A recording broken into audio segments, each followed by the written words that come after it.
Amarius Mims, number one offensive lineman in the country, according to Rivals.com. I know some people have J.C. Latham, but we'll talk about Amarius Mims for a second out of Georgia. I think Alabama's.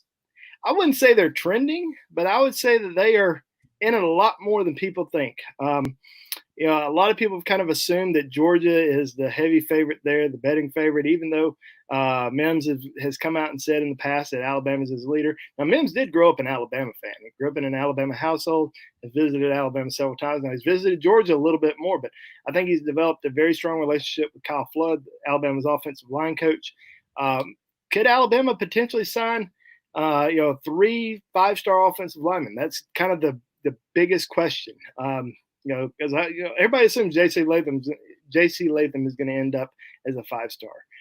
Tommy Brockermeyer is a 5-star recruit. He's the number 10 overall player in the Rivals 100.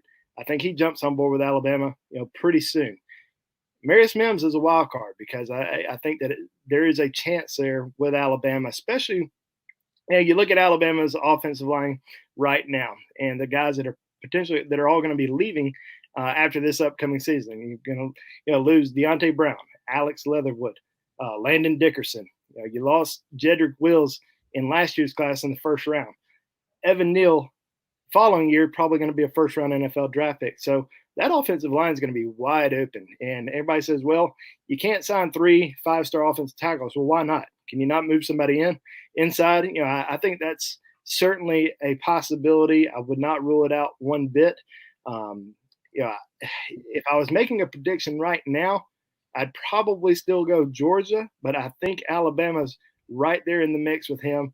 Would not rule it out one bit. I think it's starting to get very tight in his recruitment.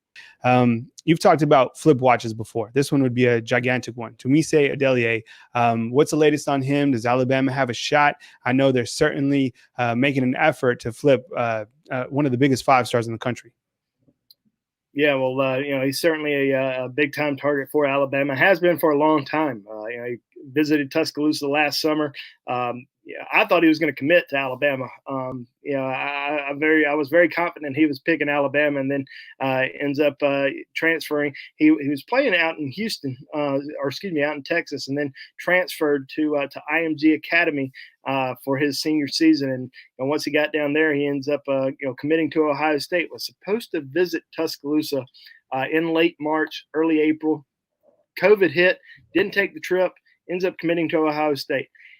I think Alabama's still got a very good chance with him. I think they need to get him back on campus. The fact is Alabama now has 2 commitments at IMG Academy who are probably going to be heavily recruiting him, in J.C. Latham and Ja'Cory Brooks. I would continue to watch that situation very closely as we go into the fall. Obviously, Ohio State, tremendous, development at the defensive line position. Put a lot of players out in the NFL, but so does Alabama. Maybe he decides to flip down the road, but I certainly think that he's one of Alabama's top targets that's still on flip watch. I wouldn't say he's going to flip right away, but he's definitely somebody that I see could potentially flip down the road.